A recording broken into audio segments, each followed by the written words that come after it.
Like every time I need to catch up on like British situation, I can just look at your or your mom's tweets, because it's usually like a discussion on current events. Right. So I wanted to ask you, for you as a writer, how is it for you to sum up a thought in like 140 characters? Is it challenging? I find it fantastic. I think it's really good. I think it is a skill that feeds into your general writing, because I often find that I'll draft a tweet and it's just too long, and I think I don't really want to go over into a second tweet, so I'll then trim it down and find a better way to express it, and I think that's a great discipline. It's kind of an exercise, for a right? writer. Yeah. I also think, a lot of writers regard Twitter as their kind of time off in between work, and I do to a certain extent, but I also, more importantly, regard it as research, because I write about just kind of the ways in which people make things worse needlessly. The sort of the ways people harm each other, and well, social media is good for that. And can't deal with their own pain without lashing out at someone else. This is what all my books are about. And Twitter, you only have to look at Twitter to see how raving mad most people are. If people seem unable to disagree with each other without it becoming really vicious, and within 3 tweets somebody's going, "Fuck off, you're blocked." And you just think, can't you actually handle the fact that someone disagrees with you about one issue?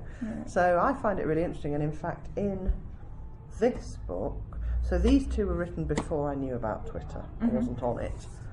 This one obviously was in 1929, but this one, Twitter plays a major part in the plot of that book, because I think more and more, if you're writing contemporary books and you want them to be realistic, online life is such an important part of life, and most of us have our real selves in the real world and our online selves, and for some people that's the same person, for other people it's vastly different people. I think it's something that novelists, more and more novelists writing about contemporary life are going to have to write about online life. Twitter as well. even made it into your poetry, like in one of yes, your poems. The Dalai Lama one. I like that one. And well, your sister, as you mentioned, is an editor, and then your mom, of course, is a writer too. Yes. So I want to ask you how, well, obviously it makes a difference, but do you discuss each other's books with your mom, or do you? Yes, we do actually, and we write such different books. Does she write historical? Or she writes she has written a historical novel. No, she mainly writes sort of, what would you call them? Sweeping intergenerational sagas about, say, 3 generations of women in the same family. So they're kind of mainly love stories and dramas, but they're not crime at all. But it's almost like we're complete opposite. So when I write my books, my editor will normally say, make the character, all the characters are so ruthless and dysfunctional, and if they're not sleeping with everybody they shouldn't be sleeping with, then they're committing some crime, and make them a bit more likeable. My mum is the opposite. She tries to write a baddie and she can't do it, because everyone in her books is basically lovely.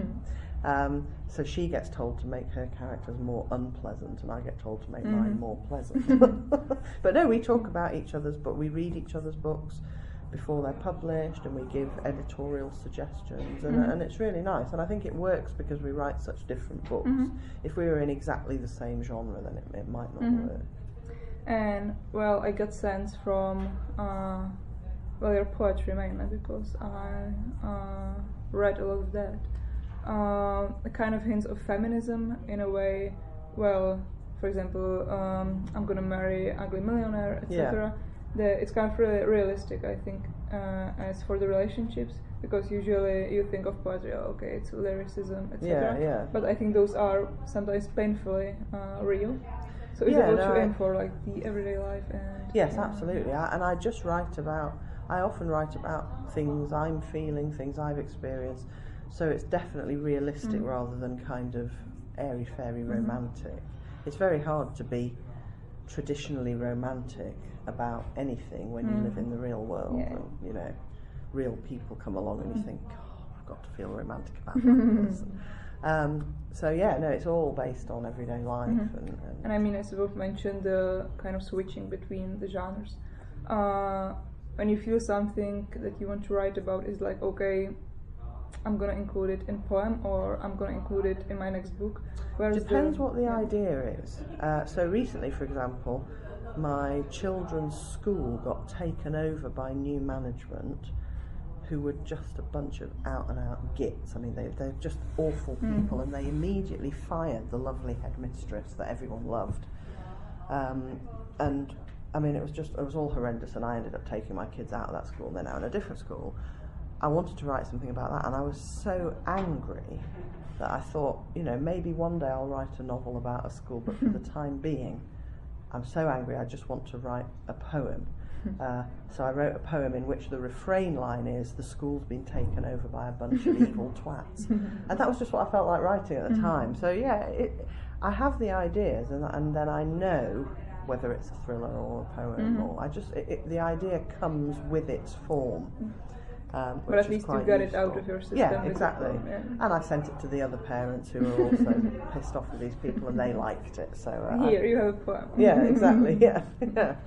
And I mean, we are getting a new adaptation with Kenneth Branagh. Yes, very. How do you feel about that? I can't wait, actually, because Murder on the Orient Express is such an important book of Agatha's, because it really shows how.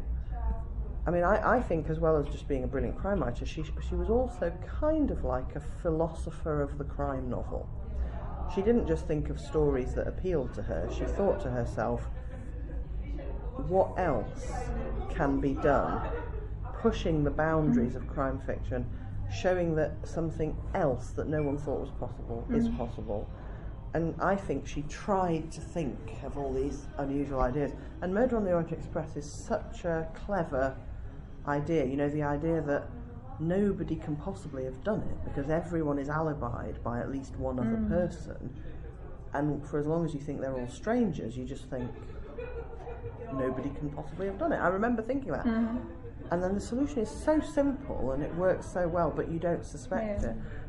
So I think it's her most important book. And the David Suchet adaptation, although I like most of his, the Murder on the Orient Express one was awful. It was different from all of them. Have you seen it? Yeah, it was very kind of it's a different vibe, claustrophobic and heavy, and even my kids, who were like 10 and 8 when we watched it, they kind of went, this isn't proper Poirot, it's too depressing. Yeah, I think even the moment when they have to get out of the train, that was like the most depressing for me, because it was foggy and it was like a thriller or a horror. Yeah, Poirot's always got to have that slight undertone of jolly as well as. I feel that in this one he kind of gave up. He was like, he was crying half the time. It was terrible. It was really terrible. And I think the Peter Ustinov, is it Peter or was it Albert? Albert Finney. Ustinov was in Nile, I think. That's right. So Albert Finney did the previous film version of Orient Express. That was better, but it wasn't perfect. And I think Kenneth Branagh is such a good actor. He's completely different, I think. I can imagine him being a great Poirot. I just hope they get the tone right. I hope Kenneth Branagh, because he's like a serious actor, doesn't take the kind of fun out of it. Because that's the thing about Agatha Christie, you know, she is clever and brilliant, and she's got this real sort of awareness of evil. But it shouldn't be too serious. But her books are fun. They are always fun. You always fancy reading them when you're in bed with flu and you can't face reading anything else. And I think that's a crucial ingredient. So it's good to. If only Kenneth Branagh would consult me, I would tell him to make sure to keep in the fun element. Well, you can at least tweet at him, please don't make it too serious. But I mean, I think he'll do a better job than a lot. You know, if I'd heard that, say, I don't know, Nicolas Cage was going to play Poirot, I'd be worried. But I think Kenneth Branagh is as good as. Yeah. I mean, I presume he's going to be a bit bald and have a moustache and all of that, and not look too much like Kenneth Branagh. And how about you and movie adaptations? Have you ever got any suggestions? Yeah, two of my books have been done for TV, not any of these ones. And the first one was very good, actually, but the second one was not quite so good. Are you keeping the distance when it happens, or are you trying to... The first time I got quite involved. The second time I tried to get involved, but then when it was going in a direction I didn't like, I sort of extricated myself. And since then I've been much more careful about who I sell rights to. So I've had various offers to buy the rights to my various ones of my other book, and I've said no because what they were planning to do to those books was not something I thought would be good. I mean, if I had an offer from Steven Spielberg, obviously I'd let him do what he wanted, but when it's a sort of ordinary British company and they say, we're going to change the plot in this way and that way, you just think, oh, what's the point, you know? Yeah. They can just make a new movie, right? Exactly, yeah. Because you always have to bring something new, right? Because it's not like, okay, I'm going to continue with Christie, so it will be Christie. No, it has to be, I will continue, but you have to bring something of your own. Yeah, no, I mean, what I wanted to do was not imitate Christie's style, because I don't think one writer can really imitate another. It can lead to a, not mockery, but it ends up being a parody rather than a proper book. I just thought, right, I'm going to write in my own style, and in order to do that I'll invent a narrator who's different from any of Christie's, and that then explains the fact that the book has a slightly different tone. And then other than that, I just saw my job as being to come up with a really puzzling case for Poirot to solve, a case that would kind of enable him to show off all his talents, and you know, and it needed a sort of several stage solution so that Poirot could show off at the end as he likes to. So yeah, I just saw my role as being to bring a case to Poirot, and it was such fun to write, it really was, and it's great to see it in all the different languages and see that it's travelled all over the world. It's fantastic.